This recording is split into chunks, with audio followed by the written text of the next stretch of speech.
Ayan, so nandito ako sa Bridgetown. Alam mo yun, chill muna ako sandali dito. So uminto ako dito sa favorite spot ko. Nanonood ako dito ngayong hapon.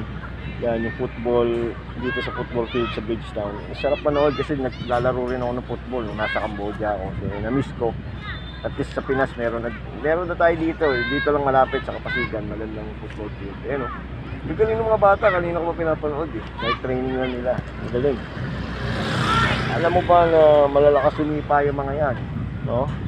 At sa murang edad nila, na-train yung mga legs nila sa pagsipa, pagtakbo. Biruin mo gaano kahaba yung field na yan. Kaya ang galing, nakakatawa.